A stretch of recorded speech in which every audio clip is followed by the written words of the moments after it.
Vendgrumbullimi i mbetjeve në Sharr është një prej zonave më të ndotura të kryeqytetit.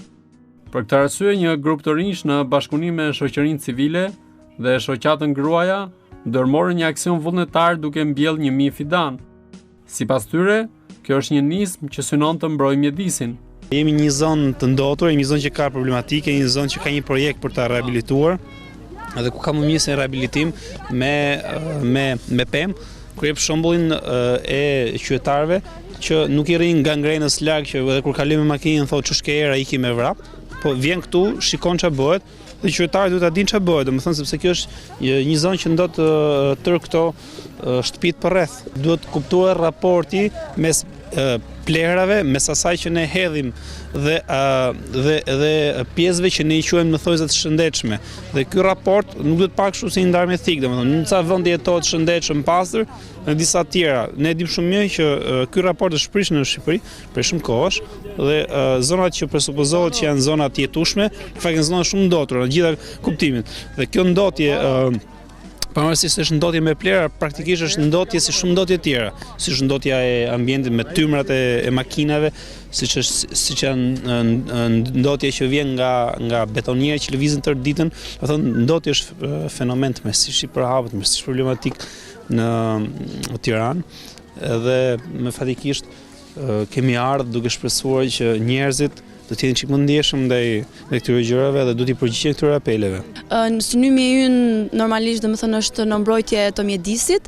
Në fakt iniciativa jonë mori shkak dhe nga një hadith i të dërguarit të Zotit, në të cilin thuhet: "Nëse është duke ndodhur kiameti dhe ju keni dhe një fidan në dorë, atëherë mbilleni atë."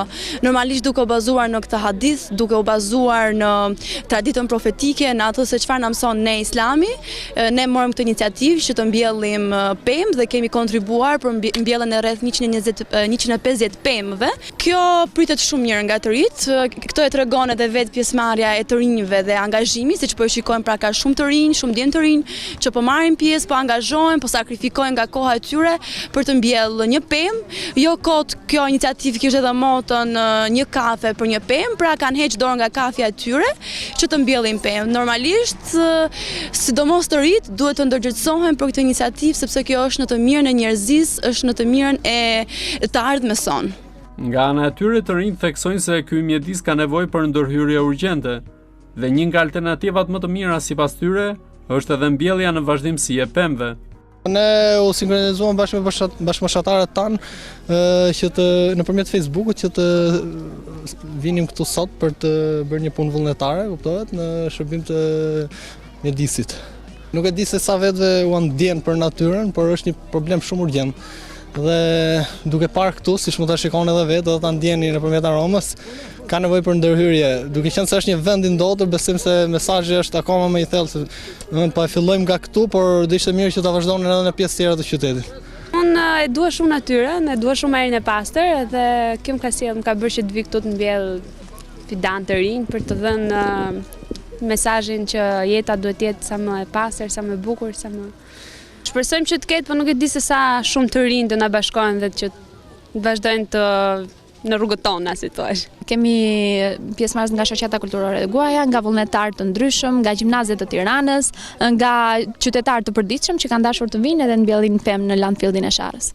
Shumica e vullnetarëve që janë sot janë pjesëmarrës të një moshe të re, normalisht është edhe fryma e edukimit. Domethënë i edukojmë sot që nesër këta të rinj ta vazhdojnë më tej këtë nisë. Normalisht ky është viti i dytë që bëhet në landfillin e Sharrës. Normalisht e ndjej merren e tmerrshme që lëshon ky landfill dhe mundohemi që sadopak me këto akacie të mundohemi të filtrojmë ajrin në mënyrë të tillë që edhe jo vetëm personat këtu, por ky landfill sjell efektet e tyre edhe në kombinat dhe zona tjera të mundohemi ta pastrojmë sadopak. Dita që duhet mbjellim pemë, sidomos ut e landfillit, që po tash është ajri shumë i ndotur dhe këto do ta filtrojnë disi pak vite më vonë. Thuaj se çdo vit do bëhet kjo gjë, po nuk është se duhet vetëm një herë në vit, po duhet akoma më tepër.